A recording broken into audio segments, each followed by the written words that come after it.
Apart from these community-based projects, particularly in WAS and adult literacy, I think for this year we are fortunate to receive the ABM Ambassadors Program, which we visited Vanuatu and particularly Sando and Banks. I think this was the first time ever for that type of program to reach us in Vanuatu under the current partnership links that we have between the Anglican Church of Melanesia and ABM. I think that my purpose as a youth ambassador is helping ABM to reach more people, I suppose, so the younger generations and even the older generations too. And I think that they're also helping me along my spiritual journey, so it's a very mutual relationship, so it's really good. It really interests me, the fact that I could go to a totally different country and immerse myself in their culture and just learn so much and hopefully be a better person for it. And also, not everyone gets that opportunity, do they? So I get to talk about that. I feel like we're called to, part of the pilgrimage is to come here and learn about Vanuatu and the people here, so that when we come back to Australia, we can tell people about what we've learnt and work with them in a partnership. The people are very different. They're lovely, they're friendly, and they might not live in like the most first world area with all the technologies, but they just seem a lot happier and it's just a lot more peaceful here.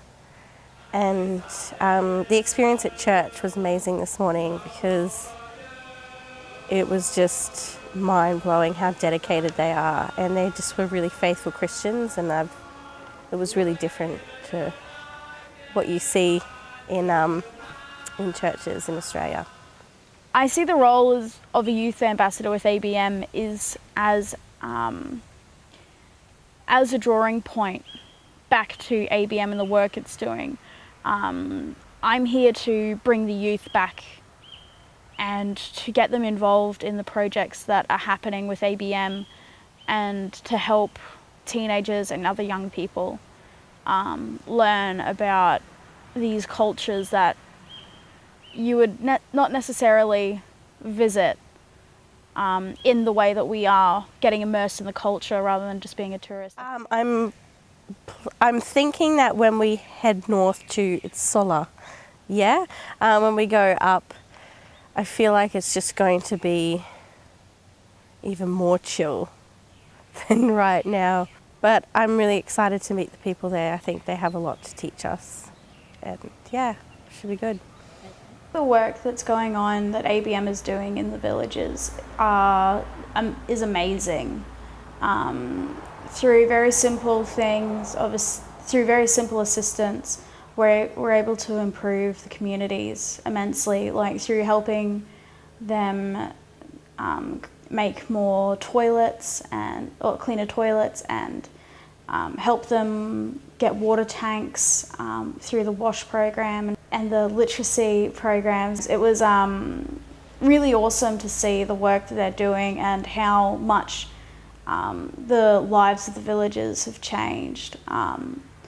Women that had only stayed at home could now own a business, and through the literacy program, and the girls didn't have to miss school to carry water. They could just go to the water tank and get some out when they needed it.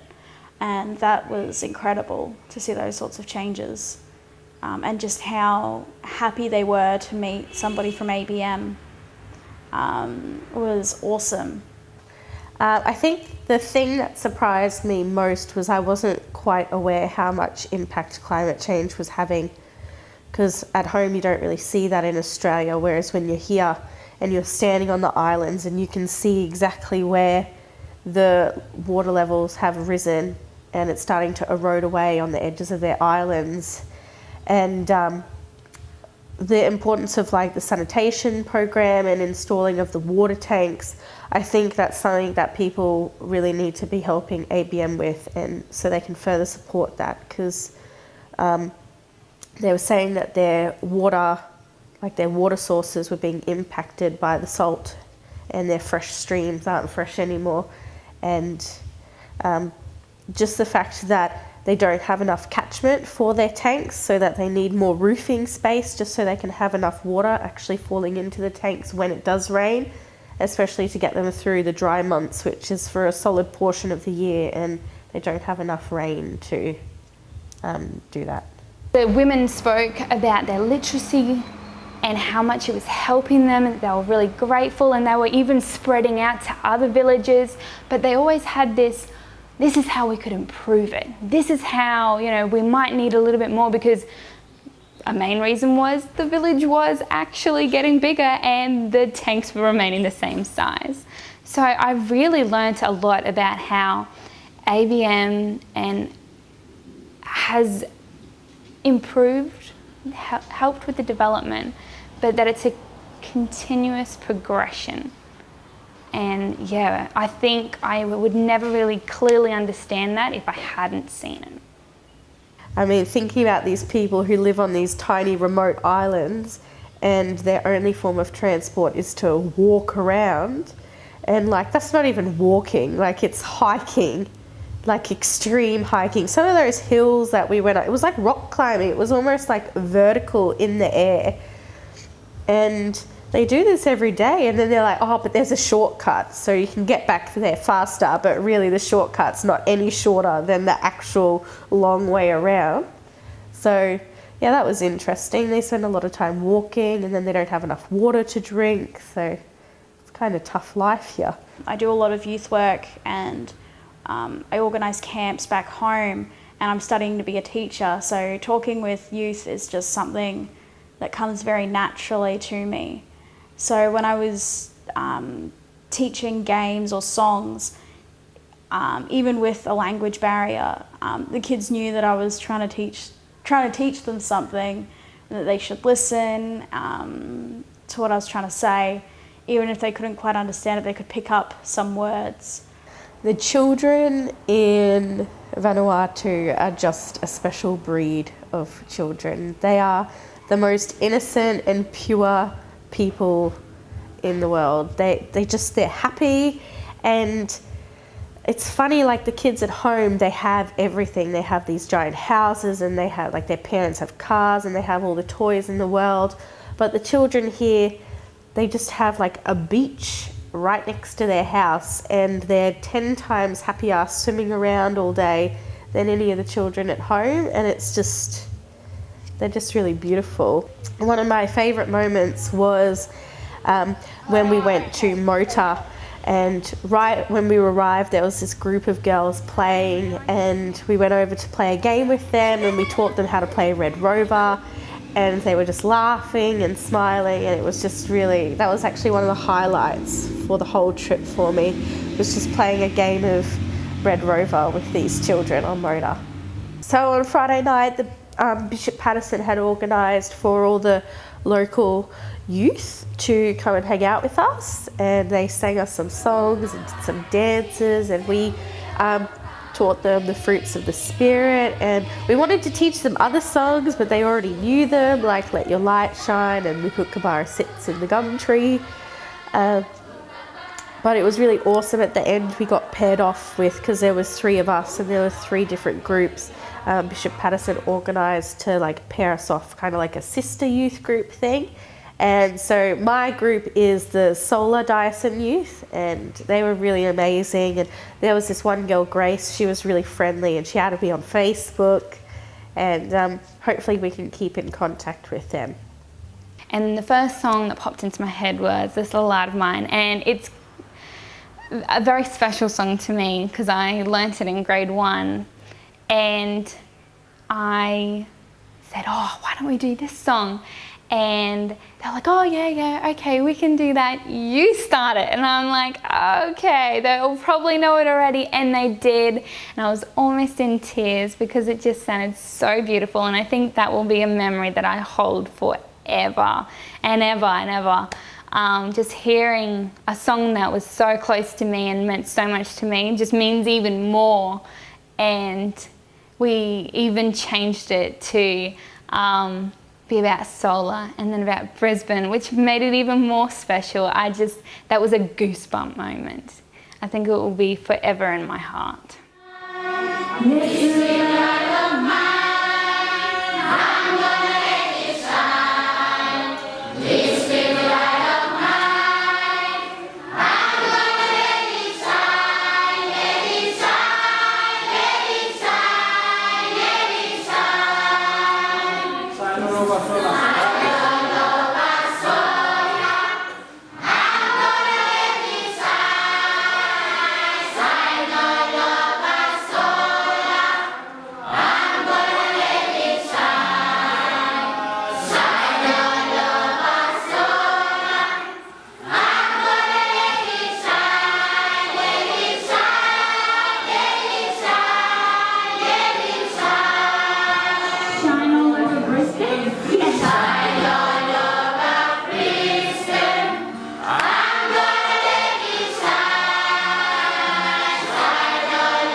Something that is just very common throughout Vanuatu is that people get to ride in the back of a ute, which we're not allowed to do back home, but you can do on farms. And it was just a fantastic journey. Everyone was smiling at us and waving, and it was so nice. One that the girls and I will agree on is riding in the back of the ute. So that is just so unheard of. Oh, I suppose on farms in Australia you probably do that, but just on the main road, standing or sitting in the tray of a ute, it was a great experience. Definitely a highlight, yeah. I think riding on the back of the ute, that was one of my favourite moments, or the singing, the choir singing at church this morning. And the pineapple. They have really good pineapple here, so that's been a highlight.